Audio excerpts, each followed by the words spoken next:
এই মুহূর্তের বড় খবর, এসআইআরের ফলে ইতিমধ্যেই নাম বাদ গেছে 10 লক্ষ ভোটারের। কাদের নাম বাদ গেছে? আপনার নাম বাদ যায়নি তো? সেই 10 লক্ষ ভোটারের মধ্যে আপনার নাম নেই তো? কোন কোন জেলা কি পর্যায়ে রয়েছে, কত পার্সেন্ট তাদের ফর্ম আপলোড হলো, কত পার্সেন্ট ফর্ম বিলি হলো, সে বিষয়েও কিন্তু রিপোর্ট এসেছে। সমস্ত কিছু আমরা আজকের এই ভিডিওতে আলোচনা করব। অবশ্যই ভিডিওটি আপনাদের উপকারে আসবে, শেষ পর্যন্ত ভিডিওটি দেখতে থাকুন। চ্যানেলে নতুন হলে এই ধরনের খবরগুলি পাওয়ার জন্য অবশ্যই কিন্তু চ্যানেলটিকে সাবস্ক্রাইব করে রাখবেন। বন্ধুদেরকে ভিডিওটা বেশি বেশি করে শেয়ার করে সকলকে খবরটি জানতে সাহায্য করবেন। ফেসবুক থেকে যারা ভিডিওটি দেখছেন অবশ্যই কিন্তু পেজটি ফলো করে রাখতে ভুলবেন না। চলুন আমাদেরকে আমি বিস্তারিত স্ক্রিনে দেখিয়ে দিচ্ছি। দেখুন, এই সংক্রান্ত আপডেটে বলা হচ্ছে, ভোটার তালিকার বিশেষ নিবিড় সংশোধন এসআইআরের পর রাজ্যে বাদ পড়েছে অন্তত 10 লক্ষ ভোটারের নাম। এ পর্যন্ত প্রাপ্ত তথ্যের ভিত্তিতে এবার এমনটাই জানালো ভারতের নির্বাচন কমিশন।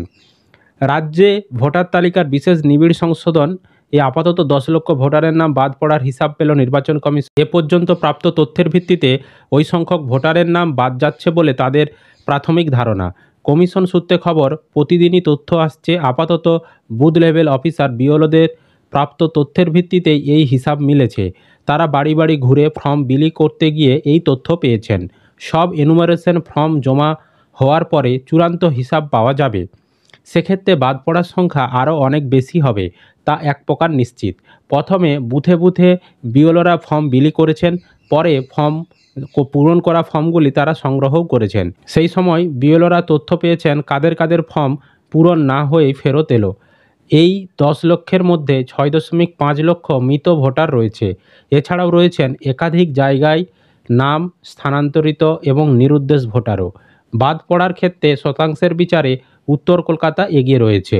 কমিশন সূত্রে খবর, চলতি সপ্তাহের মধ্যেই পুরো তথ্য চলে আসার কথা।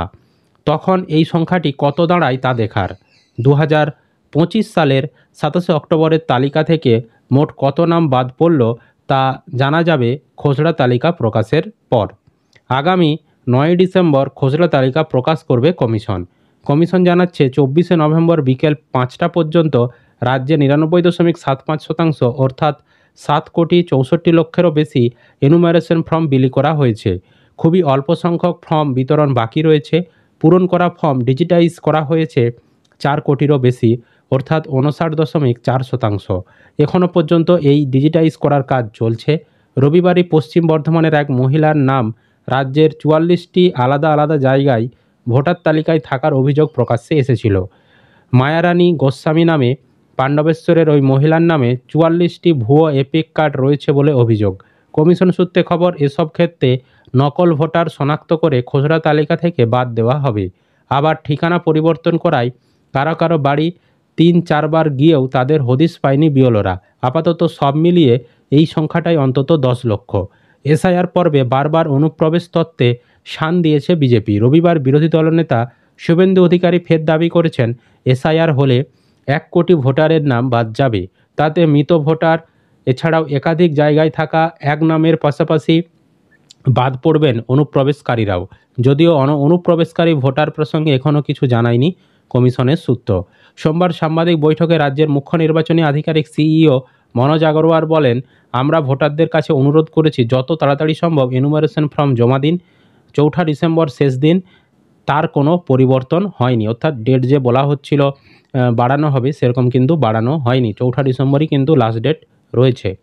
এগিয়ে কোন কোন জেলা? কমিশনের তরফে আরও জানানো হয়েছে, এখনও পর্যন্ত এসআইআর কাজ যে হয়েছে তাতে রাজ্যের 5টি জেলা এগিয়ে রয়েছে। পূর্ব বর্ধমান 66.47%, আলিপুরদুয়ার 66.41%, উত্তর দিনাজপুর 65.43%, মালদহে 66.23%, পূর্ব মেদিনীপুরে 65.27% কাজ হয়ে গিয়েছে। নির্বাচন কমিশন জানিয়েছে, রাজ্যের মধ্যে সবথেকে ভালো কাজ হয়েছে উত্তর 24 পরগনার গোসাবাই। রাজ্যে এখনও পর্যন্ত 121 জন বিএলও ইতিমধ্যেই 100% কাজ সেরে ফেলেছেন। এছাড়া বিভিন্ন জায়গায় বিএলওর মৃত্যু নিয়েও কিন্তু আমরা খবর পাচ্ছি। কাজের চাপে বা নির্বাচন কমিশন যে এসআইআর সংক্রান্ত কাজের চাপ দিচ্ছে, সেই কারণে অনেক সময় ফর্ম দিতে যাওয়া এন্ট্রি করা, এই কারণে অনেকেরই কিন্তু একটু অসুবিধা হচ্ছে। সেই বিষয়টা আমরা সামনে পেয়েছি। তো কী কাজ এখনও বাকি রয়েছে না, গত 4 নভেম্বর থেকে পশ্চিমবঙ্গের ঘরে ঘরে গিয়ে এনুমারেশন ফর্ম বিলি করার কাজ শুরু হয়েছে। আগামী 4ঠা ডিসেম্বর ফর্ম জমা নেওয়ার শেষ দিন। কমিশনের তথ্য বলছে এ রাজ্যে মোট ভোটারের সংখ্যা 7,66,37,529টি। এখনও পর্যন্ত ফর্ম বিলি হয়েছে 7,64,48,006টি, অর্থাৎ এখনও প্রায় 2 লক্ষ মানুষের কাছে ফর্ম পৌঁছানো বাকি রয়েছে। ডিজিটাইজ করতে এখনও বাকি রয়েছে 4,28,98,350টি ফর্ম। আরও প্রায় 41% ফর্মের ডিজিটাইজেশন বাকি। মোট ভোটারের 2.5% ম্যাপিং বাকি রয়েছে, অথচ হাতে আর মাত্র 10 দিনও নেই, পুরোদমে কিন্তু কাজ চলছে। সুতরাং এখন যে 10 লক্ষ নাম বাদ গেছে, এগুলো যারা এনুমারেশন ফর্ম পূরণ করে জমা দিয়েছেন সই করে, তাদের মধ্যে থেকে কারো নাম কিন্তু বাদ যায়নি। এখন যে 10 লক্ষের নাম বাদ গেছে তার মধ্যে যারা মারা গেছে, ধরুন পরিবারের কেউ মারা গেছে, তাদের বাড়িতেও তো ফর্ম এসেছিলো, সেই ফর্মগুলো নিয়ম অনুযায়ী যারা মারা গেছে তাদের ফর্ম পূরণ করে জমা দেওয়া যাবে না। তাহলে সেই ফর্মগুলো পূরণ করে জমা দেয়নি, খালি ফর্মই আবার বিএলওকে ফেরত দিয়ে দিয়েছে। তো সেই হিসাবগুলো নেওয়া হয়েছে। ওরকম মারা গেছে ফর্মের সংখ্যা প্রায় বলা হচ্ছে যে মারা যাওয়া ভোটারের সংখ্যাটা বলা হচ্ছে প্রায় 6.5 লক্ষ। তারপরে কেউ ধরুন অন্য জায়গা থেকে অন্য জায়গায় স্থানান্তরিত হয়ে গেছে, সে সেখানে ভোটার কার্ড করে নিয়েছে, কিন্তু এখানে তার ভোটার কার্ডের নামটা ছিল। তো সেক্ষেত্রে এইখানেরও তার নামটা কেটে দেওয়া হচ্ছে, মানে যেখানে সে আগে ছিল অন্য জায়গায় চলে গেছে, যেখানে স্থানান্তরিত হয়ে সেখানে তার রয়ে যাচ্ছে, এখানে কেটে দিচ্ছে। এই রকম ভোটারেরও কিন্তু কাটা হচ্ছে। এছাড়াও অনেকেরই হদিশ পাওয়া যাচ্ছে না, বাড়িতে তারা নেই, তাদের কোনো অস্তিত্ব পাওয়া যাচ্ছে না, অথচ লিস্টে নাম রয়েছে। এই ধরনের ভোটাররাও কিন্তু বাদ যাচ্ছে। এই মিলিয়ে প্রায় 10 লক্ষের মতন নাম বাদ গেছে এখন পর্যন্ত বলা হচ্ছে। মানে কাজ এখনও অনেক বাকি রয়েছে। একমাত্র খসড়া ভোটার লিস্ট যখন পাবলিক হবে 9ই ডিসেম্বর, তারপরেই জানা যাবে কত সংখ্যক উপভোক্তা বাদ যাচ্ছে, কাদের নাম বাদ যাচ্ছে। ঠিক আছে, এবার আপনারা যারা ফর্ম জমা দিচ্ছেন তাদের কারো নাম কিন্তু এখন বাদ দেওয়া হচ্ছে না। বারবার আমি বলছি, আপনারা যারা অনলাইনে আবেদন করেছেন বা অফলাইনে যারা ফর্ম জমা করেছেন, আপনাদের কারোর নাম এখন বাদ যাচ্ছে না। আপনাদের নাম বাদ গেল কি গেল না সেটা আপনারা বুঝতে পারবেন যখন খসড়া লিস্ট পাবলিক হবে 9ই ডিসেম্বর, তার সেই দিন থেকেই বুঝতে পারবেন। সেই দিনেই কিন্তু ওয়েবসাইটে দিয়ে দেওয়া হবে যে কাদের নাম বাদ গেল, কাদের নাম থাকলো। বুঝতে পেরেছি। আরেকটা বিষয়, আপনি ফর্মে ভুল করেছেন, ফর্মে কোনো কিছু আপনি মিস্টেক করেছেন, সেক্ষেত্রে আপনার নাম যে সরাসরি বাদ দিয়ে দিবে সেটাও কিন্তু নয়। আপনার বাড়িতে হিয়ারিংয়ের নোটিশ আসবে। হিয়ারিংয়ের নোটিশ আসার পর অরিজিনাল কাগজ নিয়ে আপনাকে নিয়ে যেতে হবে, প্রমাণ দেখাতে হবে, কার সঙ্গে আপনার পূর্বপুরুষদের ম্যাপিং হচ্ছে সেগুলোও বোঝাতে হবে। তাহলে আপনার নাম কিন্তু রয়ে যাবে, আপনার নাম কিন্তু সরাসরি কাটবে না। মূলত কাটবে কাদের না, যারা ওই এনুমারেশন ফর্ম জমা দেননি তাদেরই মূলত কাটবে, বা যারা মারা গেছে বা এক জায়গায় একটা নাম অন্য অনেক বুথে রয়েছে, তা একমাত্র তাদেরই কিন্তু নাম কাটবে। আর যাদের পূর্বপুরুষদের কারো 2002 এর নাম রয়েছে বা যাদের বৈধ কাগজ রয়েছে, হ্যাঁ, তাদের ক্ষেত্রে কারো নাম কিন্তু কাটবে না। ভয়ের কোনো কিচ্ছু নেই, ঠিক আছে। ফর্ম পূরণ যে আপনি ভুল করে দিয়েছেন আপনার নাম কেটে দেবে, একদমই ওই রকম ভয় পাবেন না। কারো নাম কিন্তু কাটবে না, বলে দিলাম আমি। অনলাইনেও যারা ভুল করেছেন কারো নাম কাটবে না। আপনার যদি কোনো কিছু ভুল হয়ে থাকে, কোনো কিছু বুঝতে যদি অসুবিধা হয় নির্বাচন কমিশনের, সেক্ষেত্রে আপনার বাড়িতে হিয়ারিংয়ের নোটিশ আসবে। তো সেই হিয়ারিংয়ের নোটিশ আসার সময় আপনি অরিজিনাল কাগজ নিয়ে তাদেরকে প্রমাণ দিয়ে দিবেন, তাহলেই আপনার নাম রয়ে যাবে। ঠিক আছে, বোঝাতে পেরেছি।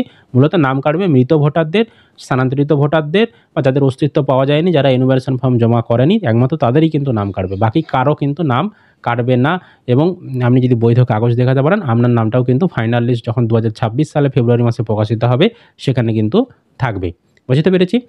তো আশা করি আপনারা ভিডিওটি বুঝতে পেরেছেন। যদি কোনো প্রশ্ন থাকে ভিডিওর কমেন্টে আপনারা কমেন্ট করে জানাবেন। ভিডিও ভালো লাগলে অবশ্যই লাইক করবেন, বন্ধুদেরকে ভিডিওটা বেশি বেশি করে শেয়ার করে সকলকে খবরটি জানতে সাহায্য করবেন। আর চ্যানেলে নতুন হলে এই ধরনের আপডেট পেতে চ্যানেলটিকে সাবস্ক্রাইব করবেন। ফেসবুক থেকে যারা ভিডিওটি দেখছেন অবশ্যই কিন্তু পেজটি ফলো করে রাখতে ভুলবেন না।